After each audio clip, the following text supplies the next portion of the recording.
According to reports, a U.S.-backed aid group has proposed setting up humanitarian transit areas inside and possibly outside Gaza.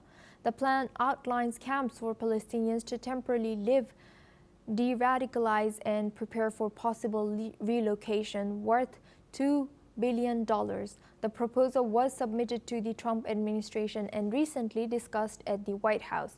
The document carries the name of the Gaza Humanitarian Foundation, GHF, and U.S. contractor SRS. But GHF denied it authorized the plan, calling the slides not a GHF document. It says it is focused only on food distribution. SRS also denied any involvement in the plan. The controversial slide deck details how the camps could operate, including security and cost.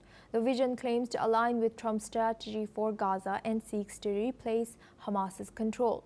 So far, according to the reports, the status of the plan remains unclear, and no official decision has been announced. Now we are joined for this discussion by Raymond Vickery. He's a former U.S. Assistant and Secretary of Commerce, joining us live from Washington, D.C. Thank you for joining us today. Welcome to NewsX World. From your standpoint, how viable is a $2 billion plan to establish and maintain humanitarian transit camps or in around Gaza, especially amid ongoing conflict? Well, thanks very much for having me. I think that you have to recognize that peace, like war, has to be waged, and it's not a question of a transaction, which seems to be the approach of President Trump, but of cooperation, that peace is indivisible. And you can't simply have a transaction of whether it be bombing in Iran or taking Gaza and coming up with some sort of solution which looks very much like ethnic cleansing. This approach, no matter how much money you put into it, is not going to work. The thing that is most troublesome about it is it seems to be of a piece with Trump's original approach broached back in February, that this was a great opportunity for Mediterranean seaside development, and that the Palestinians or the Gazans who are there can be moved out, whether it be in camps in a designated part of Gaza or outside. So I don't think that the Arab nations and the Muslim nations around Israel are going to stand for this. And I don't think that it is an approach which has the earmarks of the kind of cooperation that is needed to wage peace in the Middle East. So it's a very disconcerting approach, and hopefully it will not come to fruition. There is the meeting today between Netanyahu and Trump. The main point of it obviously is going to be to take a victory lap, so-called, in regard to Iran, but you can't have peace in the Middle East simply by bombing Iran and not taking care of the conflict which rages still in Gaza. And Raymond, now you've shown that it's a kind of undoable, this plan, and also given the denials from the named organization, what concerns arise around transparency, accountability, and credibility when private contractors or aid groups are linked to sensitive foreign policy initiatives? Well, I think that's exactly right. This was set up really without any transparency to really fight what the United Nations was trying to do in regard to relief. That's a much more cooperative approach and Israel and the U.S. Did not want to follow that.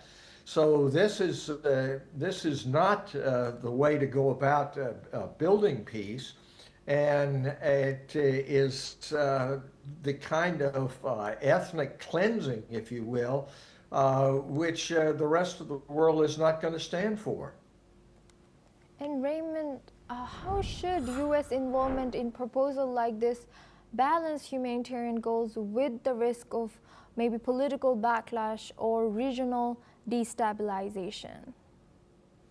Well, it seems to me that the United States, as the chief backer of Israel, has to look at what it is doing to sustain the Netanyahu policies. It's not a matter of whether the U.S. Is in favor of an independent Israel. It's a matter of the policies which have been put into place, which are counterproductive in many instances.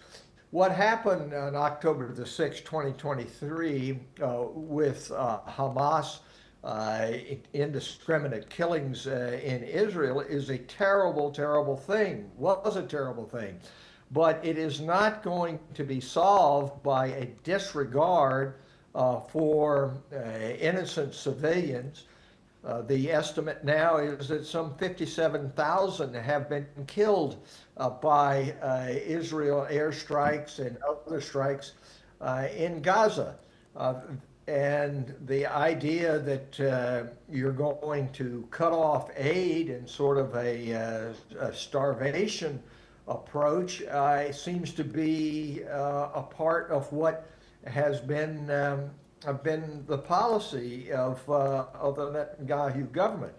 So in the discussions today, President Trump, and one of the positive aspects is that he does seem to be genuinely against the widespread use of violence, whether it be in Gaza or in Ukraine or elsewhere.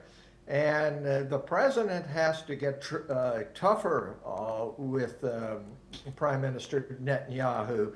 And that means looking at the questions of support, military aid. It means looking at the whole relationship in regard to trade and economic development.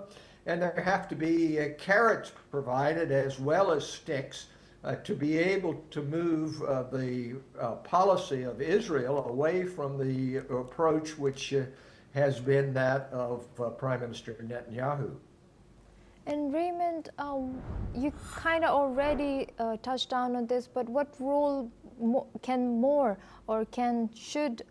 should the U.S. Department of Commerce or other economic arms of the government play in shaping this maybe post-conflict recovery strategies or ongoing strategy for better distribution of aid as well as better living standards for the people living in Gaza? Well, the United States has long stood for humanitarian approaches in international matters. Unfortunately, the Trump administration, in abolishing USAID, has hamstrung the United States in regard to having soft power to be able to help resolve these kinds of conflicts. And what we have to do is get back to a holistic approach, and that is that economics, the security aspects, the providing of military assistance, it seems to me has to be linked to the overall economic relationship. Without that, the Israeli government seems to be on a course which is going to lead to more human misery, more death, and the peace prospects will be very much diminished. So what the United States needs to do is to call in the departments of Commerce, as well as Treasury, as well as Department of Defense, and have these concentrated in the proposals that are put forward to Netanyahu today to say that this must stop. The ball is very much now in the court of the United States to provide a tougher and more salient approach to peace in the Middle East with Gaza than it has in the past. Thank you very much, Raymond, for